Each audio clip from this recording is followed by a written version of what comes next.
Hello, everybody. Thanks for jumping on. We're going to go ahead and kick this thing off in probably just a couple of minutes. It depends on how quickly people are loading up and jumping on as well. We may give them a couple of more minutes as well. But I appreciate you all getting on. We got an exciting agenda for today, and we'll be back with you here in about 2 minutes. Thank you.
Hello and welcome everybody. Thanks for those that joined us yesterday. We're excited to have you back, and those that are just joining us today. I want to just kind of go over a few of the ground rules that we have. We're using a different platform. Teams is a little bit different from Zoom, so there's some adjustments and whatnot. The chat will not be utilized. That is on lockdown. We will just use the Q&A for any type of questions you have. Um, we can't call on you because you're muted, so don't raise your hand. Just if you have a question, put it in the chat. I have specific people that are on that are designed just to handle the chat, and you'll be able to put questions in during the presentations, and I have a person monitoring the Q&A, and he will be able to ask those questions as possible, or the ones that we deem to bring forward. It's always exciting to have this webinar because it's designed for veterans. It's designed to help you. I'm an old Army soldier myself, and we have some great veteran presenters. We have some great people with the passion helping veterans. We have veterans behind the scenes working, and it takes a team. It takes a team to put all this together, and I think that you guys are going to have a good program here.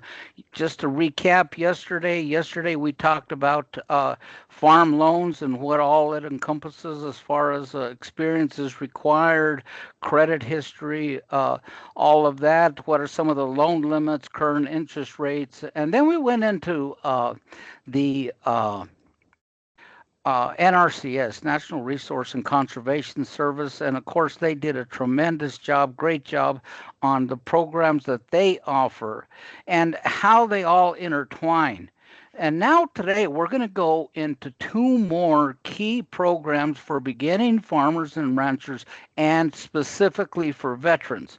We have two great presenters, experts in their areas where they'll be speaking today, and we encourage you greatly to go ahead and get those questions, pay attention, but we're going to keep reiterating one thing, and that is to make contact with these offices in your state and, if possible, your counties. Now, these are kind of regional, so this is a little different day than what the counties setup is. But rural development has definitely has offices in your state, and risk management. You'll work with them through the program side of the Farm Service Agency county offices, and we'll get into all of that today. And if there's any questions out there, we'll be glad to answer them. And so I'm going to do a little public service announcements on a program that I think is extremely important for you all, and that is the Boots to Business program. Uh, 10 years ago, when I was a regional we first started off with this program in 2016. Amanda and myself, we had territories, we had regions, and I started with the Boots of Business program 10 years ago out of Texas, New Mexico, Arizona, and Nevada. And it's just a tremendous program. And what it is, it's designed for service members that are transitioning out of the military and for veterans that have already transitioned out. Talks about some great possibilities. And guys, I'm going to tell you, this is coming up next week, and it's an all-day program. Now here we try our my webinars. We try to keep it at the surface. We try to keep talking about the different agencies, how they can help, but we try to keep it at the surface level. We don't get into the weeds. This Boots the Business program, they really start getting into the weeds for you. It's a great program. It's going to be able to answer a tremendous amount of questions, but most of all, it's going to prepare you. It's going to prepare you to be able to launch your business in agriculture. I think that that's going to be extremely important for you guys. So I encourage you to go ahead, and if you have time for next week, next Wednesday, it's going to be an all day. Now this program here is run by Holly Akers. She's in charge of the Boots to Business program with the VBOC business best the Veteran Business Outreach Center, excuse me, and for the New England states. But it's going to be open to everybody. It's not going to be just for the New England states. So here's a great opportunity to further your education in the agricultural business environment. So anyway, we're going to go ahead and get ready to launch our program here. We have a great presenter. Today we're going to be talking about uh, rural development and what they have to offer, a couple of great programs that they have to offer for agriculture related businesses and stuff. And we have a tremendous presenter today, and I am excited to announce Greg York. And Greg, it's all yours, sir. All right, thank you so much, Rick. Let me just load the slides here real quick and then we'll get started. All right, I assume everybody can see the PowerPoint presentation there. Again, I know Rick already introduced me, but my name is Greg York and I work with the National Office of USDA Rural Development. One of my primary roles here at USDA Rural Development is working on the Value Added Producer Grant Program. I work at it on a national office level, somewhat of it as an administrative level, working on the program regulations, the notices that go out, making sure the program cycle runs accordingly and all that type of stuff. But like Rick mentioned, we actually have local staff in almost every one of the states. We have 47 state offices technically, because a couple of the smaller states are combined into one state office. But we have local staff who can help out with these programs that I'm going to talk about today, give you some direct information about them, work on projects with you, kind of help you set them up, structure them, that type of thing. So keep that in mind, but you're always welcome to reach out to me too. You'll see my contact information at the end of the PowerPoint presentation, and reach out if you have any questions whatsoever. Well, let's talk about the Value Added Producer Grant Program. So the VAPG program, it's really designed around economic planning activities or working capital needs to get a project off the ground. It has to be for, so I'm just going to mute this over here on the left with the people adding into the presentation. Sorry, I'm back up here real quick. So it's really for those agriculture producers who have been actively engaged in producing some sort of commodity for a period of time. And commodities can be all types of different forms. It can be row crops, it can be animals that you're raising, you can be harvesting fish from the ocean, you can be harvesting trees from our forest, but you're actively engaged in producing an agricultural commodity and you're doing a for-profit business. So basically you want to take that commodity, instead of maybe selling it wholesale, you want to take it to the next level and you want to do some sort of value added processing to that commodity so that you in turn increase the revenue returns for it and then also your customer base on that farm. That's what it's all about. It's all about the agriculture producer. It's not necessarily for those people that are down the processing line, so to speak, those that are just buying commodity and then processing and making something with it. While that's great, and while those folks can indirectly benefit from you getting an application awarded, it has to be the actual agriculture producer, the person that has their hands in the dirt, the person that's working the crops, the person that's raising those animals, the person that's pulling the fish out of our waterways. It has to be those that are applying for the grant. Now, there are some things about VAPG that are commonly misunderstood, so I just want to throw these out here real quick. It's not a job training program. It's not intended to teach people how to farm, how to do development work, research around something. It's also not a loan program or intended to be a continuous stream of capital. What it really is if you think about it in its core, it's a program that's designed to take a project that's well thought out, ready to go, and basically help you out with some an injection of capital, some seed money to get the project off the ground so that you can run the project, get it off the ground during the grant period, establish it, and then it can stand on its own merit once the grant application, or should be not once the grant application, but once the grant period ends. We run a national competition every year. We literally just closed the application window today for this one, but there's another one coming soon. So you'll still see today's information up here. We had 25 million this year, probably see somewhere around the same amount of money next year. 200,000 for working capital. If you're doing a planning grant, you can apply for 50,000. We'll try to give about a 90-day application window, which you'll see that's what we did here this current cycle that just ended today. And for those that are wondering, we're projecting probably November, December when the next application window will open. We do provide reserve funds for a specific type of applicants. This is obviously a veteran beginning farmer rancher conference. Those are the first two things listed there. Veteran farmers, beginning farmers or ranchers, you do get priority. There are set aside reserve funds set aside so that you can compete for those and only you can compete for those. So what does it mean to be an eligible applicant? Well, I'm going to point this one out first. And the reason why I want to bring up the SAM registration is because regardless of whether you apply for one of the programs that I work on or one of the other programs around the USDA, everybody that applies for assistance from the USDA has to get a SAM registration. So if you're a farmer and you're on this and you think you're going to apply for anything that you're hearing about over, the last 2 days, go in, get your SAM registration taken care of right away. It's 100% free. Don't log on to one of those sites where it's charging you to do that. If you go directly to sam.gov, you can complete the process there. I'm told it takes a few days for it to actually go through, so that's why I encourage everybody to get it done sooner than later. They will assign you a UEI number, which is, I believe, a unique entity identifier, I think is what that stands for, and SAM registration, and then on a yearly basis you go in and you just make sure that it remains active and all that type stuff. The other thing about our applicants is we just need to make sure that you have the legal authority to take on the grant from the federal government. It's no different than if you were signing for a loan. You'll enter a grant contract, so you have to have the legal authority to be able to do so. Now, when it comes to the actual applicants itself, I talked about them needing to be the person with the hand in the dirt, raising the animals, all that type of stuff, right? We have it all broken down into 4 different applicant types. Your agriculture producer is the basis for all 4 different applicant types. And in essence, an agriculture producer is that person that owns, leases a farm, that has the right to harvest the fish from our waterways, has the right to harvest the timber from our forest. They're the ones that are actually the owners of the farm.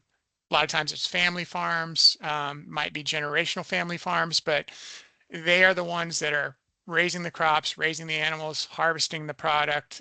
They own it from seed to harvest, and then we'll own it all the way through value-added venture.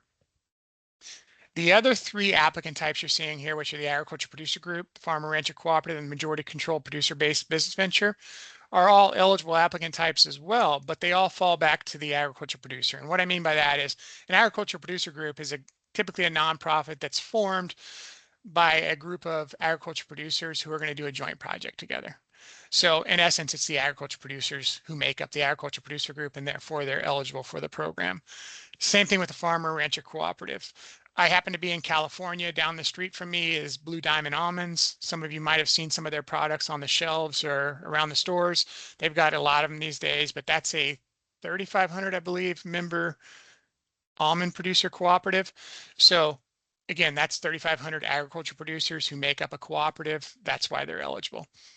And then we do have this one last group applicant type, which is the majority controlled producer based. We do realize that every once in a while, you'll have an entity where maybe not all the members meet the definition of an agriculture producer. They're not involved in the day-to-day labor management. They don't have their hand in the dirt, that type of thing. As long as they make up a minority percentage of the ownership, and the majority of the ownership is made up and controlled by agriculture producers, we can accept a certain amount of those type of applications as well. But anyway, those are your 4 applicant types for the program. Now, again, regardless of which one of those you apply for, you have to meet the definition of an agriculture producer. I've talked about this already a little bit, but here's the actual definition right here, which is an individual entity or family farm that produces an agricultural commodity through participation in day-to-day labor, management, and field operation. I'll say this one again because it's worth noting. This is all about the farmer, the rancher, the harvester that has the rights and I guess the ownership to be able to pull that commodity, harvest it, and do something with it on a post-harvest scale. So regardless of which one of the applicant types you apply under, one of the requirements with the application is that you currently own, produce a majority of the commodity used for the project. That means if you produce 51% of the cattle, say, that you need for a packaged beef project, but you need to buy some additional cattle, some ready to harvest cattle from neighboring ranches, you can supplement the project with another farm, another ranch's commodity, but you have to produce the majority of it yourself. You have to own it from seed to harvest. And yours needs to make up a majority of what's used over the life of the grant.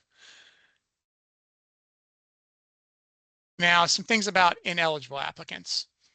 One of the things we do look at is if you have any federal debt out there, any tax liabilities, anything like that, those would restrict you from being able to apply for the program.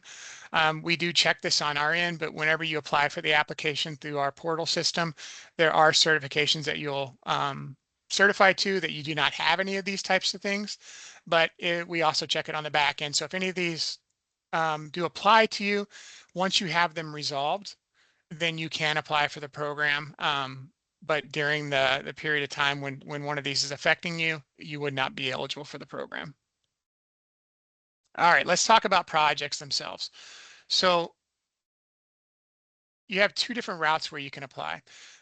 When you're looking at the working capital grants, that's really like seed, that's seed money, that's injection of capital to get a project off the ground. That probably represents 95% of the applications we get.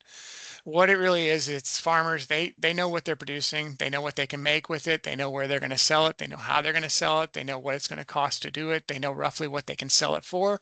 They've got a good idea what the markets are and all that type of stuff. They just want that injection of capital so that they can get that project off the ground and get it going. Like I said, 95% of the applications come in that way. That's your working capital applicants.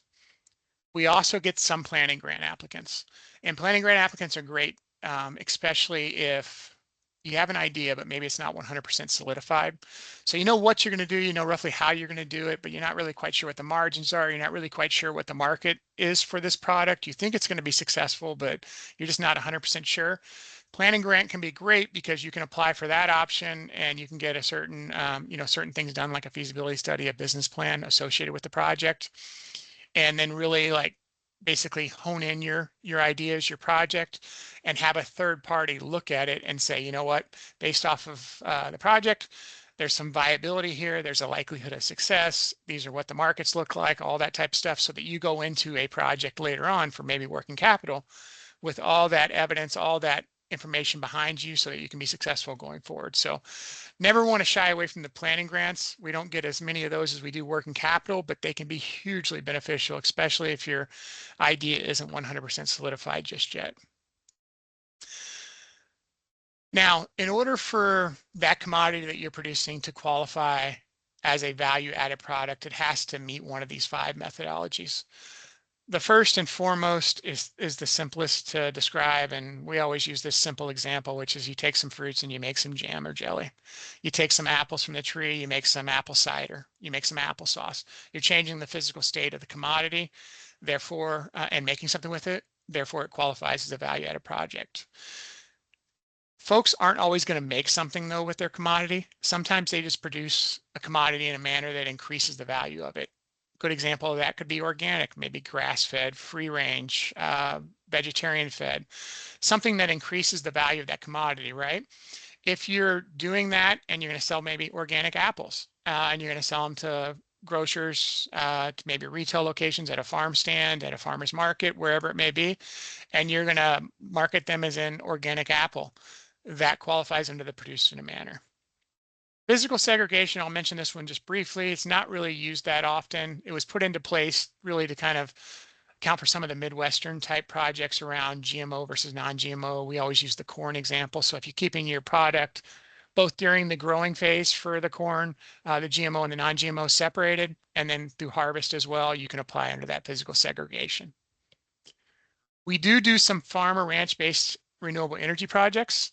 We're going to talk a little bit more about this when we get to the end of the presentation, when I just hint about the Rural Energy for America program. But we do get some applicants for renewable energy, as long as you're making energy from a value-added, or not from a value product, but from a commodity that you're producing on the farm or the byproduct of it. So let's take a dairy as an example. A lot of them are taking the waste from the cows, they're putting it into a digester, they're making energy with that and selling that energy off. Something along that lines, because they're making energy from the commodity itself, would qualify as a farmer-based renewable energy project. This does not include things like solar panels or energy efficiency improvements. Those are going to be covered by our Rural Energy for America program that I'll talk about later on. And then the last methodology, and this one's really picked up steam over the last few years. And what this one is this is basically you produce a commodity, you produce a product, and everybody wants to know where their food came from, keep it local, keep it fresh, travels less distances, less preservatives, all that type of stuff. So if you were selling, if you're raising and selling that product within 400 miles or within the state where you're located, you can apply it as a locally grown and produced agricultural food product. And as long as you're marketing it as such, so let's say you're a Washington apple producer and you're selling locally grown and produced apples from Washington at a local farmer's market or at some sort of farm stand or at some grocery stores, what have you, you're good to go. You can apply under that option as well. Now, the program, and I just want to make everybody aware of it, it does require a match. It's a 1-to-1 match, which basically means for every dollar in grant that you come in and request, you have to provide a dollar match of your own funds. People do get nervous about this when they hear this. Please don't. There's a lot of different ways to make up your match. Obviously, you can contribute cash to make up your match. So you basically turn in a receipt for $100. We reimburse 50 and you cover 50 through your own funds. Cash match is perfectly fine, and it does score a little bit better on the applications. But you're also, in many instances, and I think I gave a beef example earlier, and hanging beef is very valuable. So before you've processed that beef into whatever the value-added product's going to be, it's got some value sitting there hanging on the hook, and whatever you could sell it for, that commodity match can go to offset the match requirement for the program. For certain commodities, that can make up a lot, if not all of the match requirements. In addition to that, you as the farmer, maybe your additional owners or family members of the owners are going to contribute some labor towards these projects.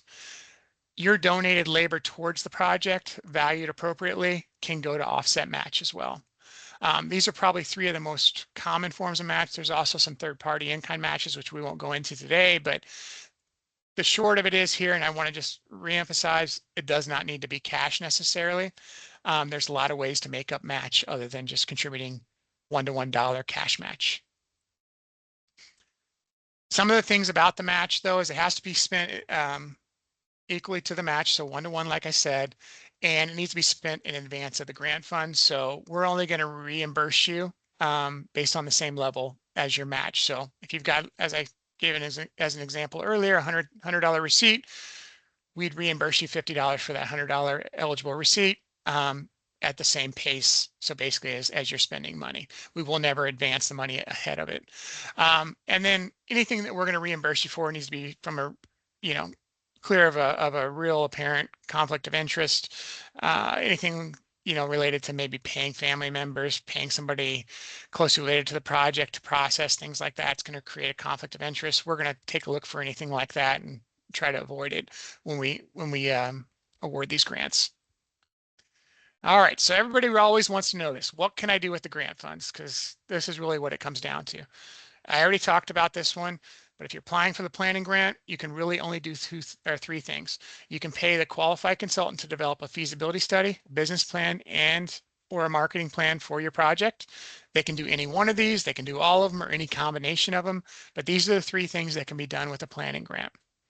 You cannot mingle funds and do a working capital grant with a planning grant. It has to kind of be one or the other. So if you apply for a planning grant this time, you get your business plan, you get your feasibility study prepared, everything looks good, comes back, it's a viable project, then you can apply for a working capital in a future grant. But this is what you can do with a planning grant.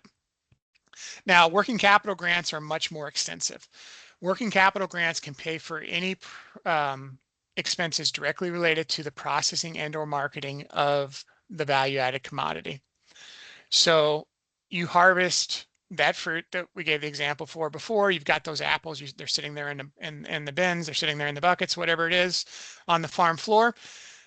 That seed to harvest part stays with the farmer, so none of that's covered by the grant. But once you now take that apple and you make something with it, you make some applesauce, you make some cider with it, the expenses associated with making the cider, making the applesauce, the labor associated with it, maybe the packaging materials, the jars, the labels, the advertising, the marketing, web development, getting them to the farmer's market, helping you out with the farmer's market booth stand. Maybe you need a point of sale device so that you can take payments at the farmer's market.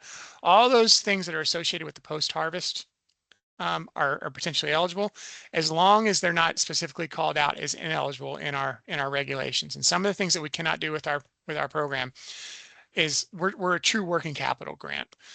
So that basically means no real estate improvements, no purchasing of real estate, no in real estate or capital improvements to a facility. We're not going to be able to buy fixed equipment, vehicles, anything like that.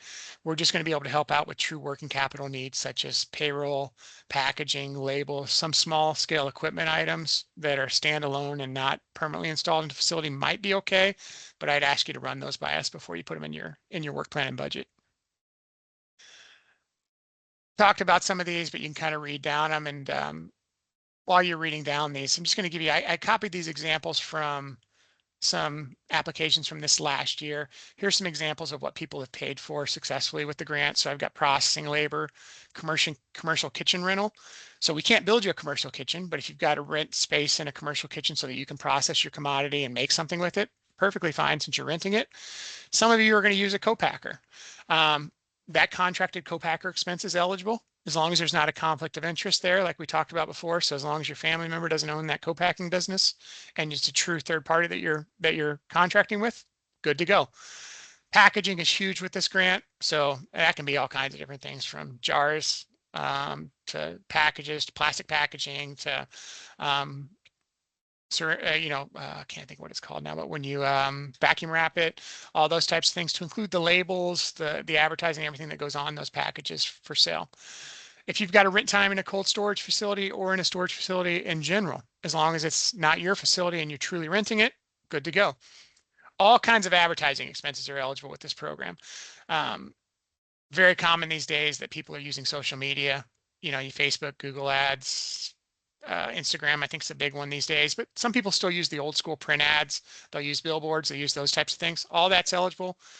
What's not eligible though is no swag. So you can't print your label for your farm, or not your label, but your brand on a hat for the farm or the ranch, and then hand the hats out. We don't do any swag. It's just true marketing and advertising associated with that particular value-added project. Website development and hosting, that's pretty common. We do trade shows as well. If you have to attend a trade show, as long as you're going to that trade show to sell your product, not learn about your product, it's probably good to go. Sales staff, transporting the product from the processing facility forward. So once you've made the value-added product and now you got to transport it to the farmer's market, you got to ship it out to folks, whatever you got to do, that's all eligible. Some insurance, some utilities, some food safety expenses, that type of stuff is eligible.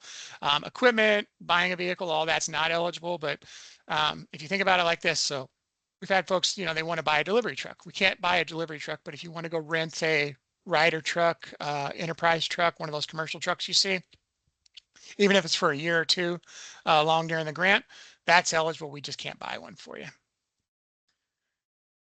And then there's a few more things. I kind of covered this already, but food safety certifications, as long as it's related to the post-harvest activities, and some small scale food safety equipment's eligible for the program as well. But again, as long as it's related to the post-harvest, not the actual seed to harvest aspect or the ag production part of the project. Now, working capital, there's 4 different options. Just briefly get into this one. Different levels of documentation have to be provided depending on which one you're applying for. Your emerging market's going to require the most if you're asking for 50,000 or more. Most people can apply for the market expansion if you're taking a project that you're, or I should say a product that you've been processing, selling, and marketing for at least 2 years at the time of application. You can apply for a simplified application for that. We also have some simplified applications around those that are applying for less than 50,000 or those that are applying for applications where more than half of the money is going towards food safety related activities.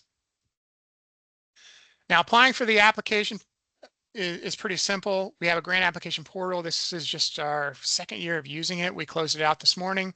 It actually works quite well. It guides you through the system. It provides step-by-step navigation, validations. It basically helps make sure that you don't have any eligibility issues throughout the application from missed information or what have you.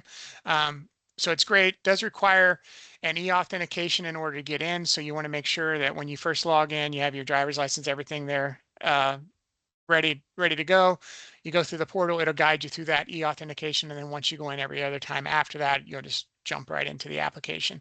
One of the other things you'll have to enter whenever you go into the application is the SAM registration along with the, I believe it's the registration date or the active registration date. So that's why, remember I said earlier, make sure you get those SAM registrations done. Any programs that we have, you're going to need that thing to apply for the programs.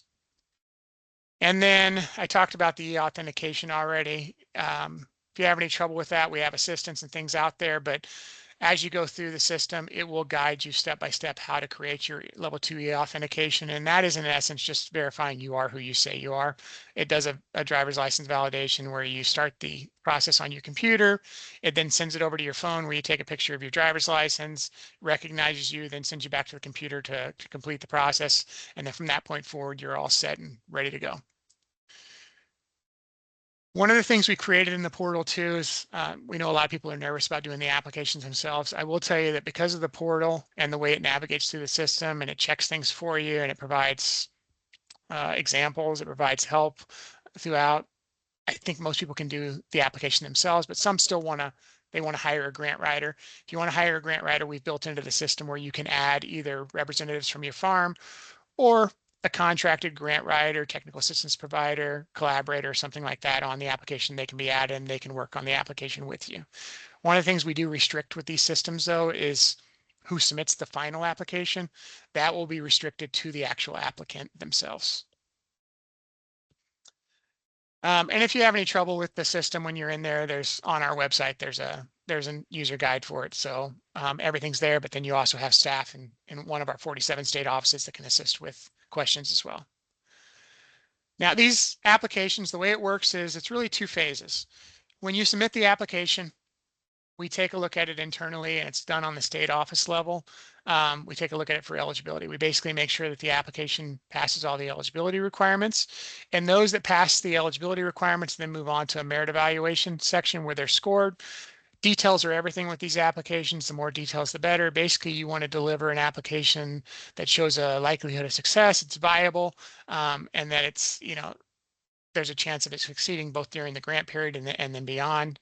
If you do that, you will score well. I primarily wanted to talk about VAPG today, but I want to hit on couple of other programs that might be of interest to you. First one, this is a big one for us. It's our business and industry guaranteed loan program. So we're shifting away from grants right now. We're talking about loans, but basically we have a program out there where we in essence go to the banks and we say, hey, look, if you have any of these types of projects, we will guarantee them, sometimes 80%, even more in certain situations. That in turn takes a lot of the burden off of the bank because one, the money doesn't count towards their lending limits. Two, they don't have as much risk that's put onto the government, and then that makes them more likely to want to lend in these type situations. So if you have needs around your property, say you need to build that commercial kitchen, you need to do some capital improvements to your facility for some post-harvest activities, you can use the loan program to do those types of things. They don't qualify for the grant, like I mentioned earlier, but we do have the loan programs available to you. And BNI is a great option for that. We also have some smaller loan funds available to you as well. Revolving loan fund is basically funds that are given by the USDA to different financial institutions, usually your smaller credit companies or nonprofits around your state, receive funds through the revolving loan fund account. They then in turn go and relend that out in the community. Loans are usually up to about $250,000. So still a significant amount of money. And they can go to do things on a post-harvest scale like equipment purchase, vehicle purchase, capital improvements around the facility, acquisition, things like that. So we have those kind of funds available to you as well. And then this one, I'm going to hit on it real quick, but it is on hold. So you got the Rural Energy for America program. A lot of you might have heard about this one. It's all designed around either energy efficiency or renewable energy projects on a farm or on a small business. So a lot of people do solar panels. We've done some digesters with them. We've done some energy efficiency improvements around, say, a facility where maybe the facility is kind of dated and the lighting, the heating, the HVAC system, maybe refrigeration, whatever. It's outdated. It's inefficient. We can come in and do energy efficiency upgrades to that. And I shouldn't say we are going to come in and do it. You're going to do it. And what we're going to do is we're going to reimburse you for a certain percentage of it. All that said, it's temporarily on hold. There is a regulation that's being updated and circulating right now through clearance. Once that makes its way through clearance, we'll be announcing another funding cycle for this through a notification of funding opportunity. And I think if the rumors are correct, that's probably going to be sometime late in this year. And we'll start accepting applications again for that. And they're moving towards a portal application system as well. That's going to go online, I think, later this summer. So the NOFO will explain all that, but you'll go online and you'll fill out the applications. And it'll be a little bit different for any of you that applied in the past. It'll be a little bit different of a process going forward. Finally here, before we open it up for questions and answers, wanted to provide you with my contact information. Like I said, we have those state offices, but if you ever need to, just reach out to me directly. I'd be happy to help you or at least get you in contact with the right person. I sure appreciate you, Greg. Thank you. Great presentation. One of the big takeaways, guys, I want you guys to understand here is simply that rural development is offering what FSA, the Farm Service Agency, doesn't offer, and vice versa.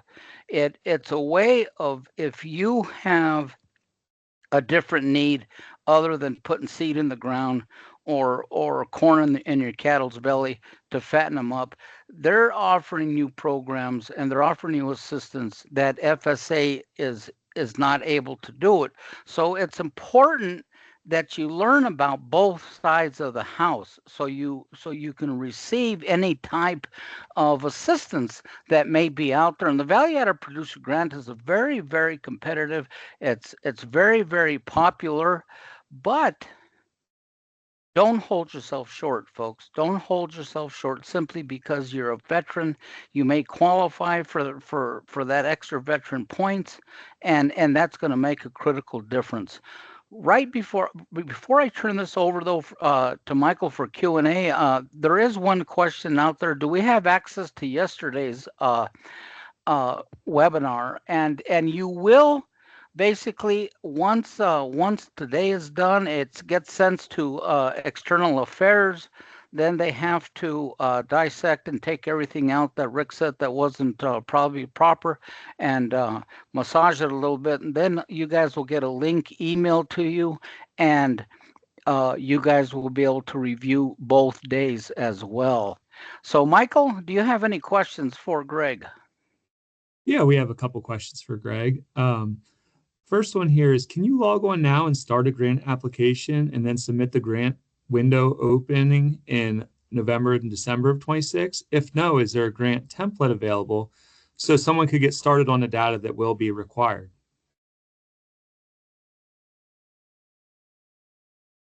You're on mute, Greg. Sorry about that. Yeah, the short answer is no, you cannot go on in advance. But and really the reason for that is we do modify the program through the NOFO, notice of funding opportunity, and sometimes program regulations and that type of stuff. So it does not become available to you until it actually opens. The information though about what's asked and that type of stuff is all included on the program website. You can also take a look at prior year NOFOs for that kind of information.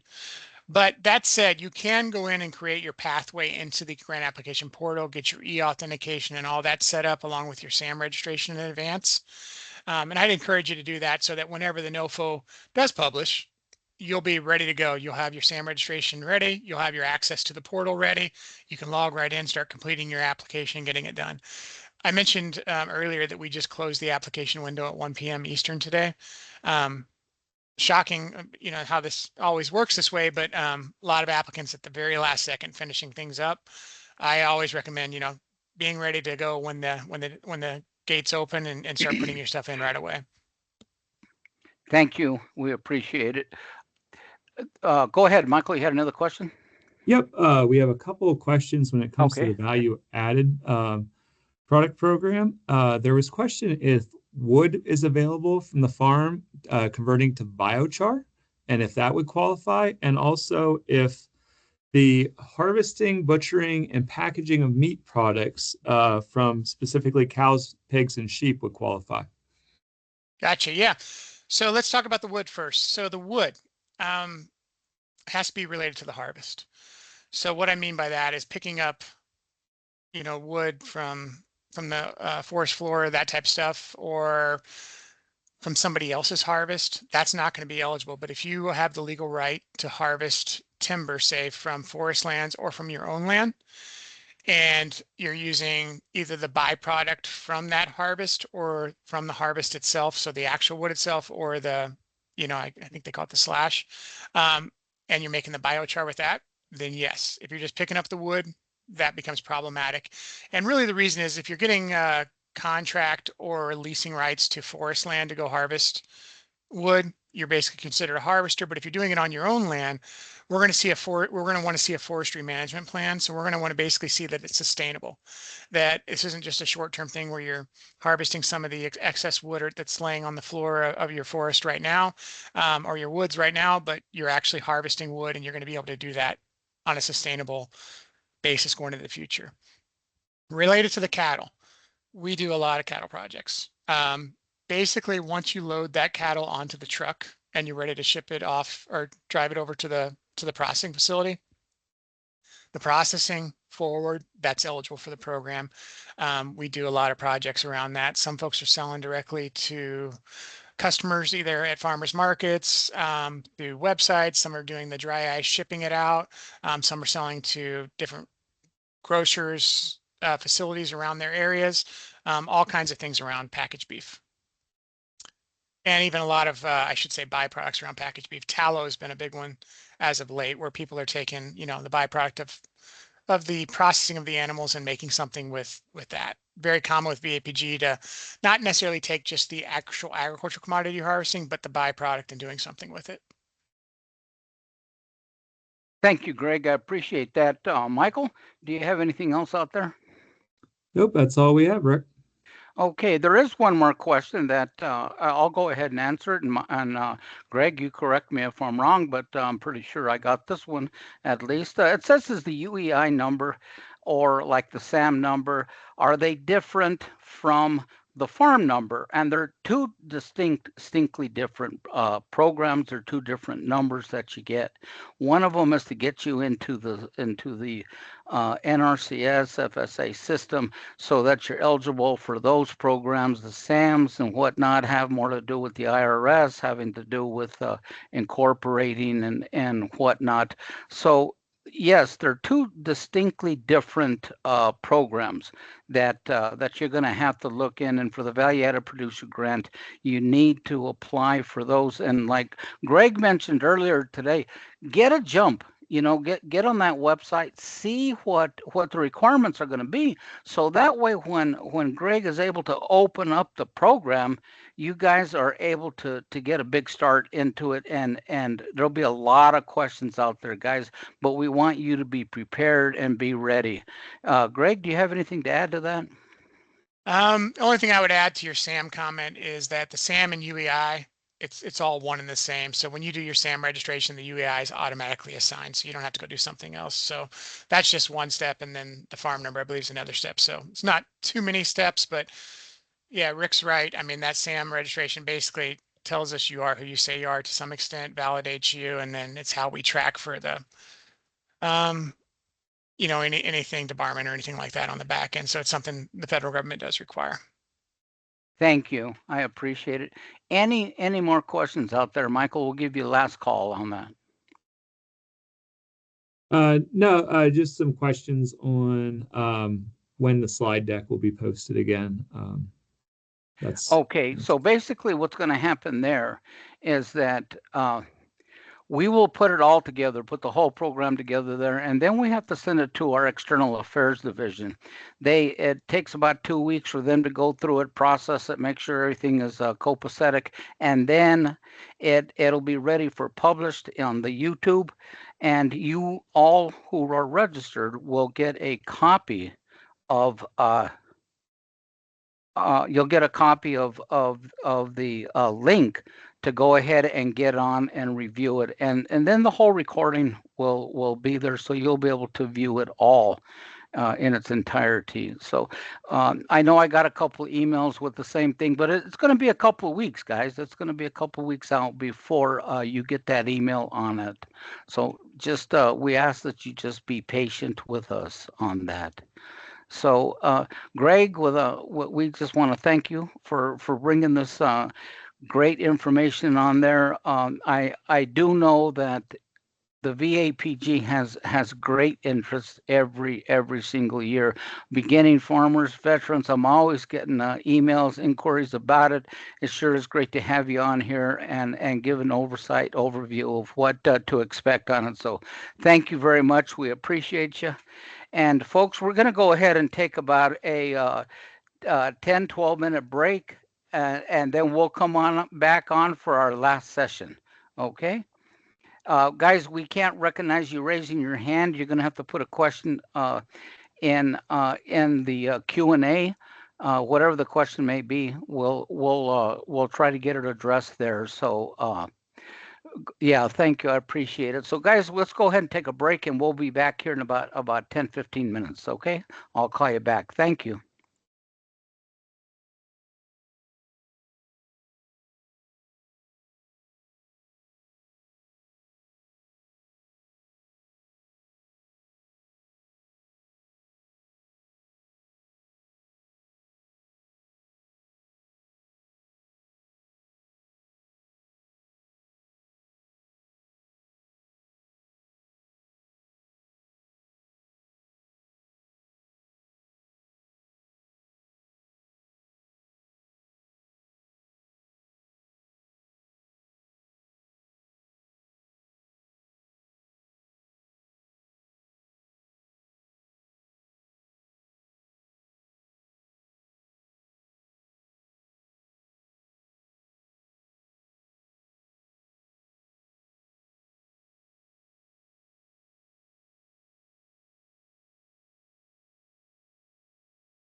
ahead and regroup here in about 2 minutes, folks. In about 2 minutes, we'll go ahead and kick off the second half. Thank you.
Okay, guys, we're going to go ahead and launch our second program today. It'll be our fourth one of the webinar series, and we have brought in an expert. We're going to be talking about who are the most vulnerable beginning farmers and ranchers and veterans. Usually that beginning farmer and rancher, that veteran that's just getting into the agricultural community is vulnerable to disasters, is vulnerable to different types of natural disasters and whatnot. And we offer a program. We offer several different types of insurance. We offer several types of ways of for you to not get sucked up underneath it all and lose everything and it become a heartache for you. We want you to succeed. The military gave you the tools for success. What we want to do is bring you along the way. One of the things I just want to mention to you all is that you'll notice that these programs aren't designed for that beginning rookie farmer. Okay, they're for somebody that is new into agriculture but is not uneducated about it or unknowing about it. And that's going to lead us on to our next webinar series that'll probably be launched in August. But what that we're going to do is we're going to also focus that part of that portion into helping that person that says, man, I want to get into agriculture. I want to get into farming. I've just never done it before. Our programs are designed more for that person that's either already just starting to get in the game, but is in the game, already in it, or is already on their journey, but yet they're under 10 years and they still need assistance and they still need help. We're going to be talking about risk management, how important that is for you all to continue your successes, because as we all know in the ranching community, we all know in the farming community that the natural elements can be brutal. And we want to make sure that you're the best that you can be as far as being prepared for it. So without further ado, I want to introduce our next guest speaker, Cody Atkins. And he's going to be talking to you about risk management and how to make sure that you're covered for that. So Cody, if you want to jump on, thank you very much. Yes, sir, Rick. Thank you. Thank you very much. Hopefully you all can see my screen, my PowerPoint okay, and can hear me okay? Yes. Awesome. Thank you so much. So First, I just want to say thank you for the opportunity. You know, this is such an important adventure for all of us to get more folks involved in farming. And I want to say thank you all to the veterans out there for your services in the past and in the future. I was not a veteran. My father was. I was a Marine brat, 25 years, moved every 3 or 4 years because of it, and think that it was possibly the best childhood I could have ever been brought up with. But enough about me. I know we want to talk a little bit about the Risk Management Agency and crop insurance. We've got uh, about 22 slides here. And the way I kind of want to go through this PowerPoint is just give a little bit of an introduction on what the Risk Management Agency is. We're actually one of the smallest, if not the smallest, USDA agency nationwide, with only about 350 employees. We don't have county offices. We don't have state offices. We actually have regional offices that incorporate various different states as part of their responsibility. So you might not have heard of the Risk Management Agency, but we do offer quite a bit in terms of crop insurance. I want to talk a little bit about RMA in general, and then I want to talk a little bit about how to actually go about getting crop insurance through a crop insurance agent. And then we're going to wrap up a little bit with some whole farm, or not whole farm, beginning farmer and veteran farmer benefits that we do offer for our program. So just kind of starting out a little bit, brief history of the federal crop insurance program itself. You know, I think this was mentioned yesterday. We always go back to the Dust Bowl in the 1930s. You know, that was such a trying time for our nation that in 1938, the federal crop insurance program was actually started. It was then expanded in 94, and the Risk Management Agency was created in 1996 to administer the federal crop insurance program. So you can see it's one of in the bottom left-hand side of my screen, we've got the 30-year anniversary. That is actually this year, so we're really proud of that. But the federal crop insurance program has been available since 1938. Roughly 90% of America's principal crops are federally insured at this point. So we're talking our corn, soybeans, wheat, those type main crops. We actually do offer insurance and have insured those crops up to this point. So in general, what is the RMA? You know, it's a government agency that regulates the federal crop insurance program, and it promotes the risk management education for farmers. You know, this opportunity that we have right here is one of our main core elements of what we do. We like to get out and spread the word of what we offer. We're committed to increasing the availability and the effectiveness of the program to help you, the farmer, in any adverse risk with whether that's weather, economic, or other disasters. So essentially, it's the government's principal means of helping farmers survive a major crop loss. It protects farmers against production and revenue losses.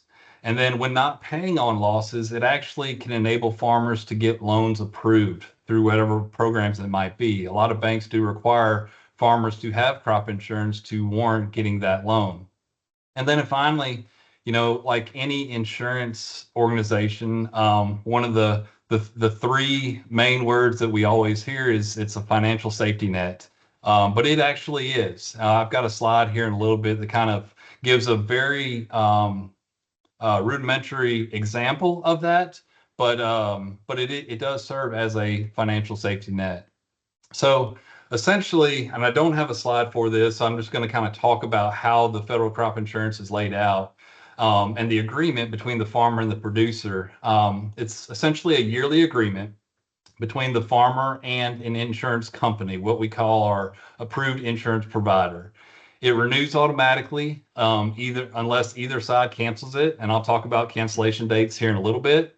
And then when farmers enroll, they agree to insure all of their crops in each county. So they can't just pick one or two fields to insure. It's going to be all your crops across the entire county. In return, the insurance company agrees to help protect them from losses they can't control, like bad weather, drought, excessive rain, flooding. That's a main one that we see, especially along the Mississippi and Ohio River corridor. And essentially, most policies kick in when that loss occurs. And some policies actually kick in before the loss occurs, i.e. prevent plant cases. But I'll talk about that here in just a little bit. Many of the policies also provide support if farmers can't plant their crop, i.e. prevent plant. And a lot of our policies, the majority of our policies are administered by the Federal Crop Insurance Program. But we do offer private companies to offer their product as long as it's approved by the Risk Management Agency. So getting more into the what we offer here in the next slide, but just kind of wanted to lay a base of the Risk Management Agency. We're national. We essentially set the prices, policy, and procedure that the insurance companies then follow by. We have 14 insurance companies currently, I believe, that are actually administering the program. And then crop insurance agents, those are the ones that actually help service and write the policies. And the companies are the ones that will pay out on any losses, which we call indemnities, for the producer. RMA is just kind of that financial overseer. So kind of getting into a little bit of the toolbox of our insurance plans. You can see I've got a lot listed here. This is basically the buckets are our production, revenue, and area plans. We offer a variety of different plans that help producers for bad weather, low yields, low prices, or even other unexpected problems. We provide policies for more than 100 crops out there, especially specialty crops. That has been a focus for the administration. The new administration, it's been a huge focus for specialty crops. So we're roughly at about 70% coverage level for specialty crops nationwide. We're trying to increase that. So we're constantly looking for new niche markets to where we can provide a product that will actually help those farmers insure their crop if the farmers would like it. We do offer dollar-based plans. Those basically come into play when losses exceed your deductible. We offer livestock insurance options as well as special plans like kind of towards the bottom there are margin protection that help when your operating margin costs decrease. We also offer rainfall index. So that's a weather-related risk plan that is basically looks at our long-term precipitation data. So I'm saying a lot in terms of the insurance plans that we offer, and I'm just really kind of trying to stress that we do offer a variety of different plans and options and opportunities for producers for your crop. One thing that is fairly new in terms of our bucket of plans that we're offering are our whole farm or our micro farm insurance plans. And those are basically insurance plans for your entire operation that's based off of the revenue of your entire operation. The whole farm, I believe, is up to 17 million in insurable revenue, and then our micro farm is 350,000.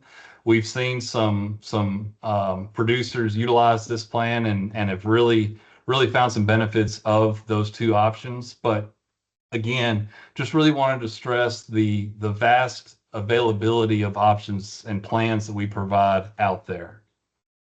My next slide, and this is going to kind of get into the weeds, but I know that this session is being recorded, so I'd like to just kind of go through each one of these steps and kind of the yearly cycle of the crop insurance cycle. For those that are not aware, most of crop insurance is done cyclically. It's every single year. We do the same process for all of our programs and all of our crops. So really just kind of going through each step here, your step one, that kind of 11:30ish or whatnot, that's your policy renewal, change options, and application. So each year begins when RMA releases the new insurance information for each crop and county. This includes what plans are available, coverage levels, prices, and all the important deadlines for the producers. So generally, farmers have several months in advance of this to decide if they want to actually take out a policy or not. Discussions should and will be had with your agents to determine what plan and what option is the best for you. The next step that we have, just kind of going clockwise around the cycle, is our sales closing, cancellation, and termination dates. That's step 2. So that is when all of our applications must be signed. They must be signed by the sales closing date. That'll be listed for each crop. And once you're insured, as I mentioned earlier, your policy keeps renewing automatically unless you cancel it or the company cancels it. Third step is the acceptance. So once your application is submitted and the company agrees to accept it and it's complete, the insurance company will then process it and then will provide you that scheduled insurance. Step 4, the actual production history database for our APH-based plans. The insurance company will then use your previous production records to calculate the approved yield. They need at least 4 years of yield history to set that. And if you have fewer than 4 years, we have something that's called our transitional yield that we can use to substitute for those 4 years. So you don't have to worry about if you don't have 4 years of production history. We do have substitutes that we can provide. Step 5 is when insurance actually attaches. That's a set date for each year. For annual crops, that insurance attaches when the crop is planted. And then for perennials and livestock, it attaches on the calendar date listed on the policy. Step 6, and this is kind of the acreage reporting side of the house. So every year you must report your planted acres, the planting dates, what was planted, and where it was planted. This acreage report is then used to determine what the insurance company will finalize your coverage and calculate your premium at that point. Step 7 is the summary of coverage. Step 8 will then be the premium billing. So that's when you actually pay for the insurance that we're providing. Step 9 is kind of where we're getting into this claims process. So if the unfortunate event occurs, that a disaster that we talked about, whether it's a disaster or a loss, so we're talking drought, excessive moisture, flooding, hail, whatever it may be, that is that notice of damage or loss. So we have in our basic provisions that once the crop insurance application or packet is provided to you, it'll state that if you deem that you are going to have a loss, you must report that to your agent within 72 hours. Once that occurs, there'll actually be an adjuster that comes out, step 10, and do an inspection on that assessed loss. They'll determine, how much damage has actually occurred, and then what potentially that payout or the indemnity, step 11, could be. Then step 12 is kind of when we get back towards the end of this cycle. We have the production reporting, so that's going to be the insured actually provides a report of what actually was produced minus any losses that occurred.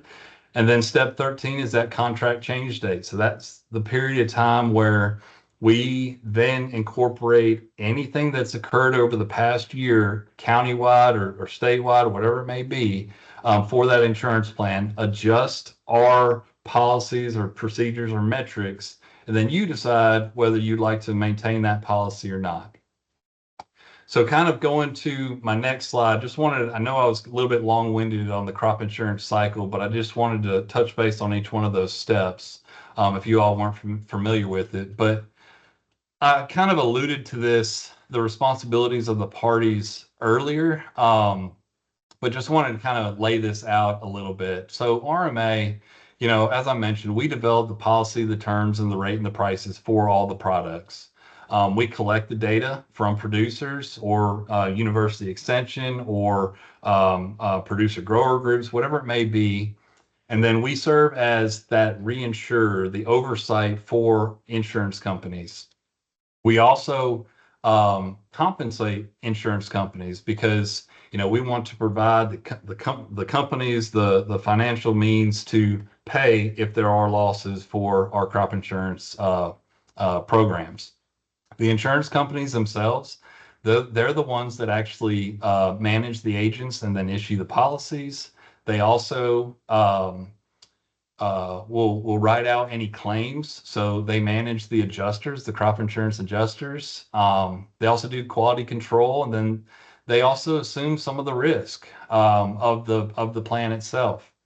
Now, I should have mentioned this earlier, but on average, the crop insurance premium, let's say the federal government subsidizes premium for producers. On average, it's about 65%. So what that means is if your crop insurance policy's premium is $100, we'll just use $100 across the board. The federal government will cover 65% of that, and the producer will be responsible for 35%, so roughly $35. But just wanted to I should have mentioned that earlier, the way the subsidy works. The federal government does subsidize all of our programs.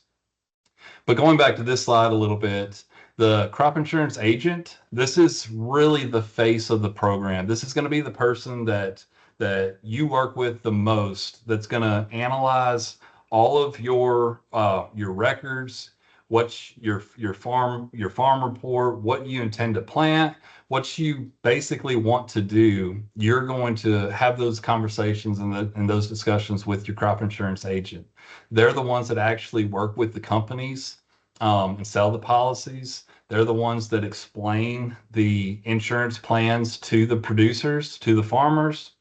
And I have this bullet here that they often write for many companies. This is true. So they often will work with various different companies. I mentioned we have, I want to say it's 14 at this point. Those companies are scattered all throughout the nation. So the agents will work through various different companies that are available. The farmer or producer, their responsibilities is to buy the policy, provide their production history, their report acreage, then pay the premium, provide a notice of loss if a loss or a claim potentially does occur, and then finally receive that loss payment. And then I didn't have this as a bullet, but if they intend to carry over their insurance plan to the next year, that will just renew automatically. But if they do decide they want to cancel their plan, they would have to do that in writing. But this slide just kind of encompasses how the federal crop insurance program itself is laid out. It's a public-private partnership with the federal government and private insurance companies. And we work together to provide all insurance plans and offers for farmers or producers out there in the U.S. So I kind of mentioned I had a really said rudimentary, I don't know if that was the right word, but I had a very simplistic example of crop insurance, why purchase crop insurance. And this is a drought example. So let's just say a farmer usually earns $100,000 each year from sweet corn, and then a drought occurs and the farmer is only able to harvest and sell, let's say $25,000 of that sweet corn. So with crop insurance, the farmer would pay roughly $2,500 for 75% coverage level of their usual revenue. They would receive a indemnity payment or a claims payment of $50,000, and then that total farm revenue added to that $25,000 of what you were able to harvest and sell was $75,000. So if you usually earn $100,000 and you have a complete loss, we're still able to provide some financial safety net, for lack of better words, so it's not a detrimental loss. Without that, without crop insurance, your total farm revenue, again, $25,000. The farmer does not have crop insurance, so farmer producer will then have to cover costs by working another job, and they essentially would not get that $75,000 without the crop insurance. So like anything insurance related, whether it's your home insurance, car insurance, it is something that you're going to pay for on the front end. It is subsidized, unlike car insurance or home insurance, by the federal government.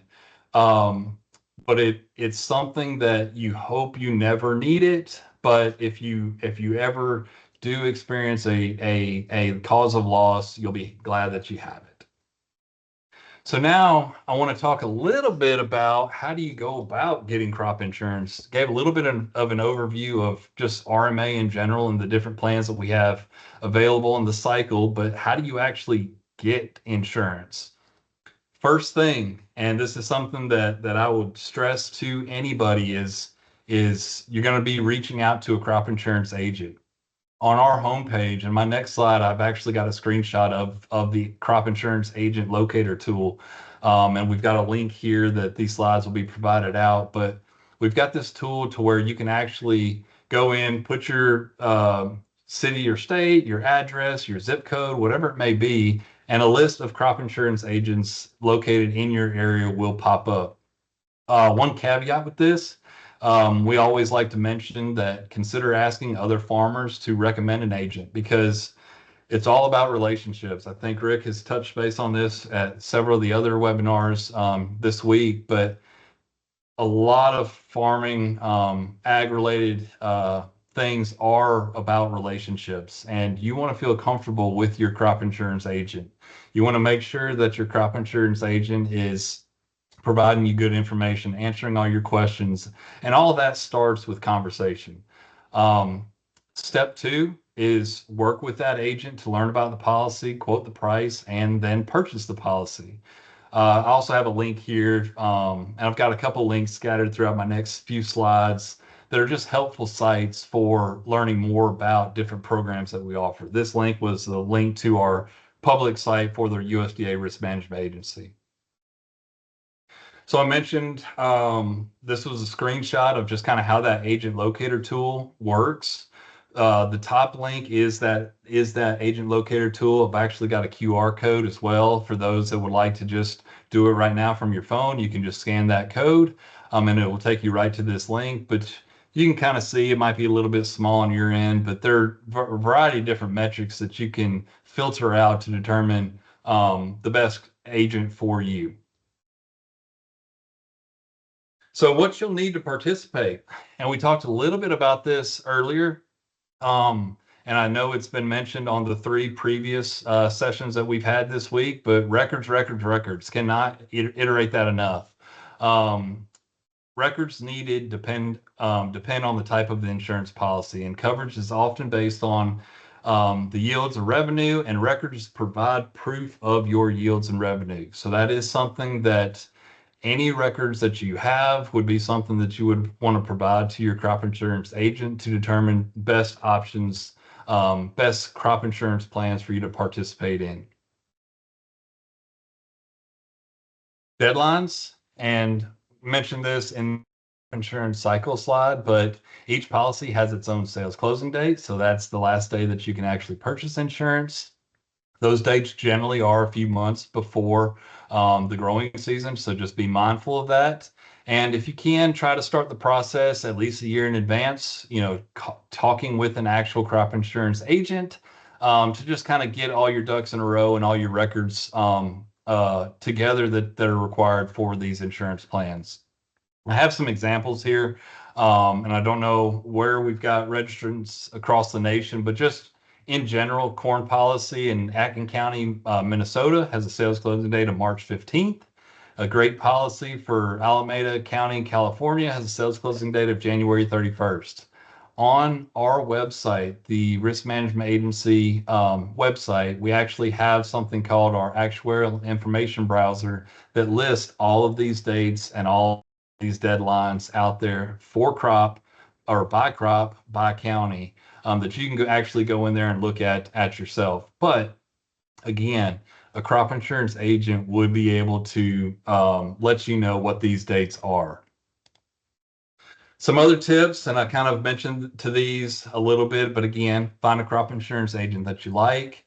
Trust and respect are important. Speak to them early and often, and then be prepared. Again, those good record keeping requirements are imperative to having good crop insurance programs and just having a good experience with the risk management agency and crop insurance itself.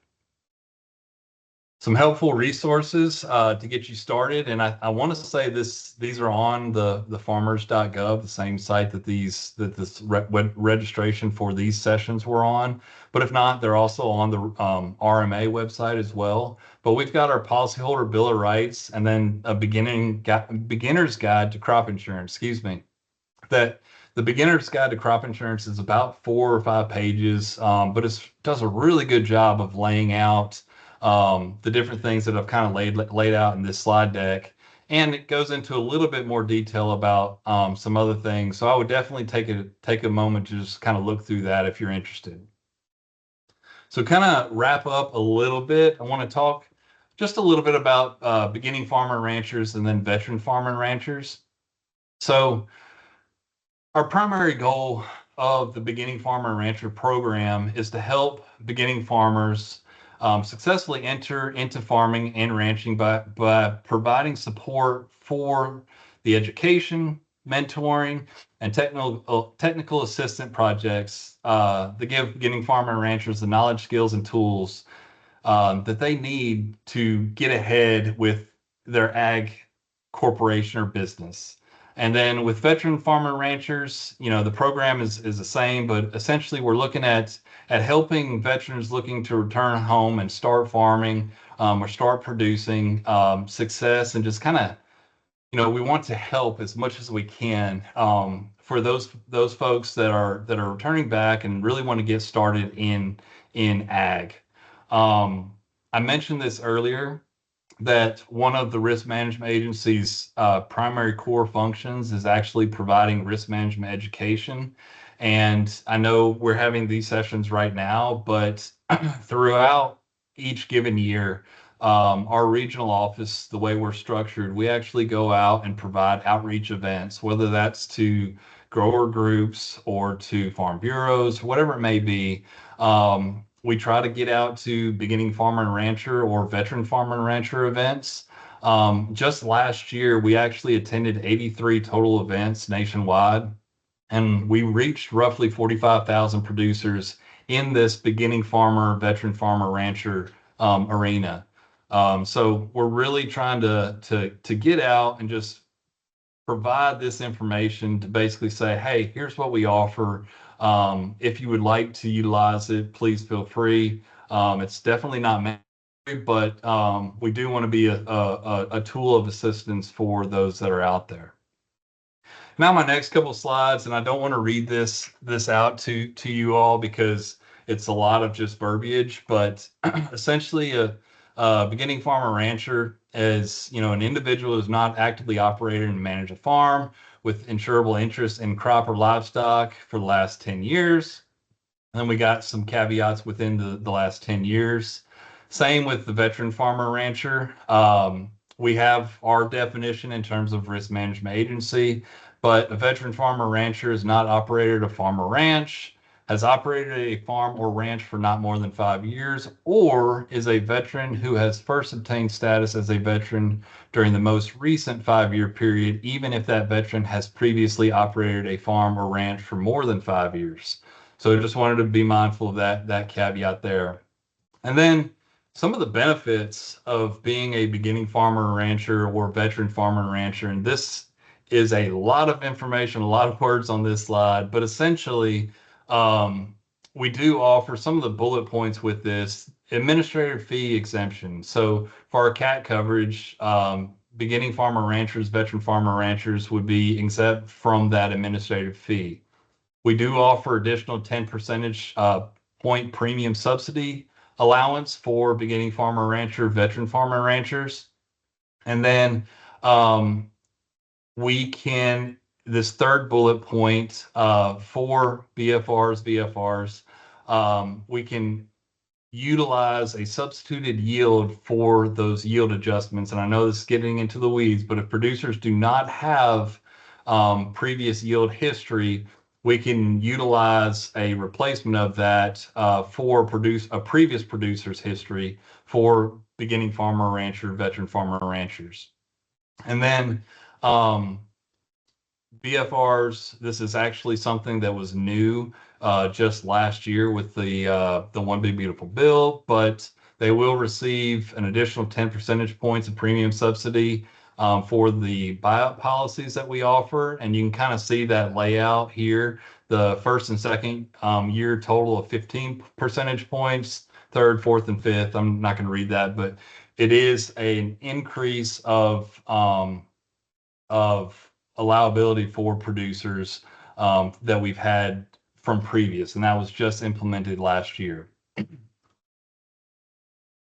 Some of my last couple slides, and I didn't really know the best ones to incorporate here, but I did want to stress the very first bullet point is our frequently asked questions, and I have just 4 examples in the next 2 slides. But that first link, I want to say there's about 40 or 50 different frequently asked questions that we offer on our website. Some of the things that I've got here, what is considered a crop year? So crop year is when the individual has a financial interest in the crop or livestock and is based on the actual crop or livestock produced for, you can see the dates there. Is there any interest in the Conservation Reserve Program? So the CRP program, is that considered insurable interest in a crop or livestock for determining eligibility of the BFR benefits? And no, it's not. My next 2 here, if you were to change your approved insurance provider, would you be able to keep those benefits? Yes, you can. The only caveat with that is you would need to provide your new company with the new BFR, VFR application. And then just the last bullet point, how long can a BFR how long can you have those benefits? And I kind of addressed that already, but again, this previous slide with this link here, I really just want to stress that there's about 40 or 50 different things. I just wanted to cover a couple of them to just make you all aware that that is out there. And a lot of the questions that you might have are already answered on those frequently asked questions. So I believe that is all the slides that I have, Rick. I do want to again say, I don't even think I introduced myself. Sorry about that. But I serve as the Special Assistant to the Deputy Administrator for Insurance Services. That's RMA is basically made up of 3 divisions. We have our insurance services side of the house, our compliance side of the house, and then our product management side, but we all work cohesively together. I'm on the insurance services side of the house, and I really wanted to just, have this opportunity to have my email out there because any questions that you all might have later on after this, after you've had some time to re-review these slides when they get posted in a couple weeks, if you have any future questions or any specific unique questions or any like, hey, Cody, you talked about finding an insurance agent. Could you walk me through that process again? Please email me. I will call you. I will email you back. I'd be happy to talk with anybody at any time.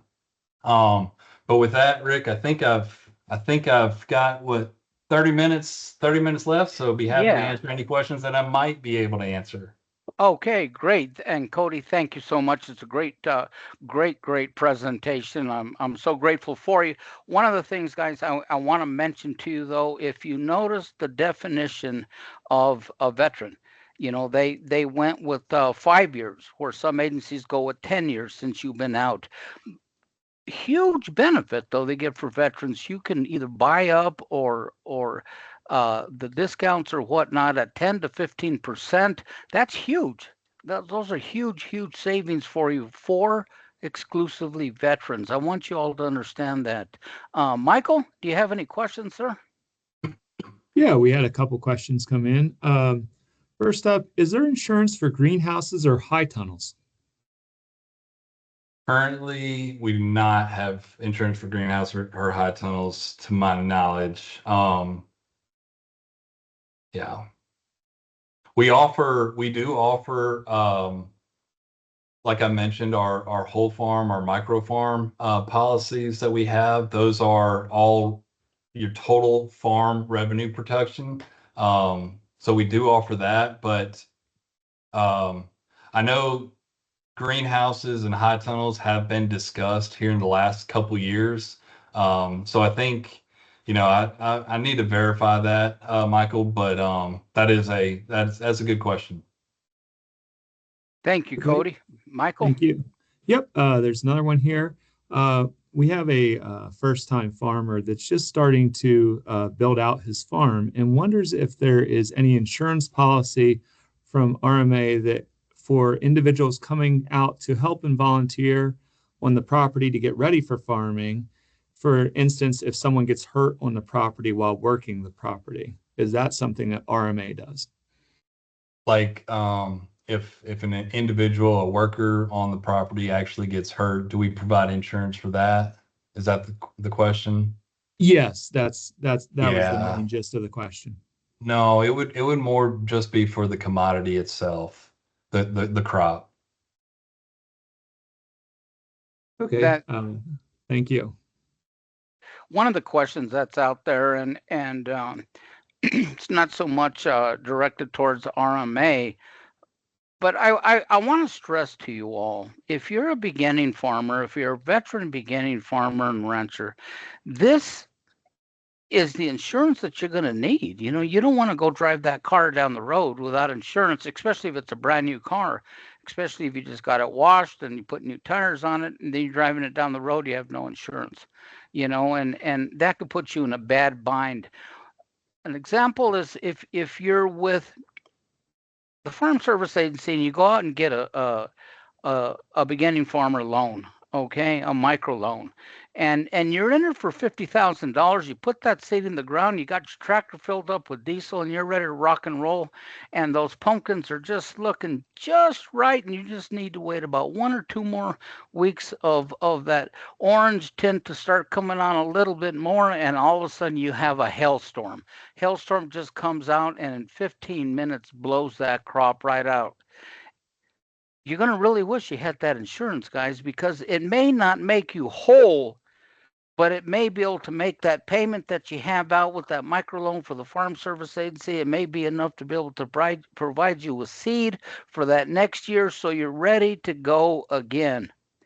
It's extremely, extremely important. Again, you get with your county offices and you work with them. You get with RMA on their national websites, and they're gonna put you in contact with who you need to work with. It's gonna be extremely important. But one of the things I want to stress to you, it's gonna take you. You're going to have to take that step forward, and you're going to have to be the one to get that research, to walk in that office, to be able to shake that hand, ask the pertinent questions. And these are all great questions. They're all great questions. There was a question in there earlier in reference to the value added producer grant. What type of equipment does it cover? Will it cover your tractor, or will it cover if you're in the jerky business and you need a special slicer to slice that meat? Well, it's probably not going to cover that tractor. And you think to yourself, man, I really could use that tractor. Well, guess what? You have the Farm Service Agency that may be able to make you a loan to get you that tractor. You have value added producer grant working with you, labeling, working on that jerky operation and all of that. But the big umbrella is now you have a way of ensuring. Out here in New Mexico during the monsoon seasons, out here where we run our cattle, we get these lightning storms, and it could start that raining. These cattle all get together and whatnot, and you hit one of them cows with a lightning strike, and you know what? That thing just spreads over them all. And you can walk out there next morning to check your cattle, and they're all laying there dead. And if you have insurance, it's going to be it's going to be something that may keep you afloat and may keep you going. You know. Yeah, and Rick, I want to add one other thing. I mentioned that we offer insurance policies, nationwide. They aren't everywhere, and that's where FSA, the NAP coverage will come into play. But I will say, with crop insurance, we do have an avenue to provide plans of insurance that might not be offered in someone's particular county or area. We do have a means of providing that. We would just need, again, you would need to reach out to a crop insurance agent, and it's something that we actually call, it's our written agreement. It's our exceptions request. So just if you were to look on our RMA's website and say, hey, I'm seeing that there's not an Apple program, whatever it may be, in my particular county. That does not mean that you're not eligible for crop insurance. It just means that we don't have a program in the county, but we do have a means of potentially providing crop insurance to you and your operation. But again, you would just want to reach out to a crop insurance agent and talk with them about that. Thank you so much. I appreciate that. That's great information. One of the things, understand that the USDA offers this great umbrella, and it's offering the opportunity for you to get your feet in the door. It's offering the opportunity to get innovative through VAPG. It's offering to bring you in technical expertise on your soil, on erosion, on conservation, and it's also giving you that opportunity to progress forward, with risk management so that you're covered. We want to be able to make sure that we are helping with your success. You have the tools, I keep mentioning that, to do it. You have the motivation, you have the will, you have the purpose. Go out and move forward. Now, one of the things, don't be afraid to reach out to them, give them a call, give Rick a call. I handle questions from all over the country. 99.9% of them are veterans, that the calls that I take. And what we want to do is, I like to talk in person. I like to talk on that phone, because we can establish again a relationship. And just that, like it's been mentioned, Cody mentioned it earlier today, you need to establish a relationship with your insurance agent, your insurance provider, because there's so many questions. As soon as you send that email to them, boom, you're going to remember 2 or 3 more questions, and it's just not going to be a good flow. Reach out to them, reach out to me, reach out to our beginning farmer and rancher team. We're all in agreement that one of our most important commodities in the agriculture community are our veterans. I think that's the key right there. We're going to have an exciting agenda in our next webinar. We're looking about August to launch that, but we're going to talk, hopefully bring in NAS, which is the National Statistics Company, agency that works when they talk about the average farmer being 57.8 years old or something. You have to ask yourself, where do they get that number? Well, NAS gathers through the census. They gather this information and bring it forward.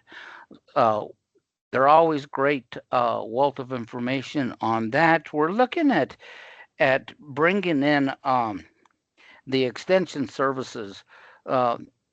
This is a great opportunity. I refer a ton of people to the extension services because it's a great opportunity if you are that beginning farmer, or if you are looking at something new, a new way of farming, if you're looking at whether certain vines or certain apples will grow in your region. They'll be able to tell you. They work, they're part of your ag university. They work very, very closely, and they have the resources to get you in the door. One of the things, another thing we're going to be looking at will be your soil and water conservation districts. Cody, I love the way you mentioned, and it was mentioned earlier too, about the Dust Bowl of 1935, 38. What was going on there, and so many programs were created because of that Dust Bowl. And just a quick story, because we have a little bit of time here, but when they're meeting in Congress, and the Soil and Water Conservation Board is getting up there to meet with Congress to ask them to establish this agency. Now, back in 1938, there wasn't all this refrigerated air conditioning and all that. So in Congress, all the windows were open because it was a hot, musty day. And all of a sudden, while that soil and water conservation employee was talking about the program and about the huge effects of the Dust Bowl, guess what happened? A big dust haboob came blowing in and blew right in through the windows of Congress. And it showed the seriousness of this Dust Bowl that was going on across this country. That Dust Bowl literally brought our agricultural community to its knees. But Americans are resilient. We can fight just about out of any dire situation we have because we're innovative. We have the tools, we're disciplined. We have what it takes because we have the purpose.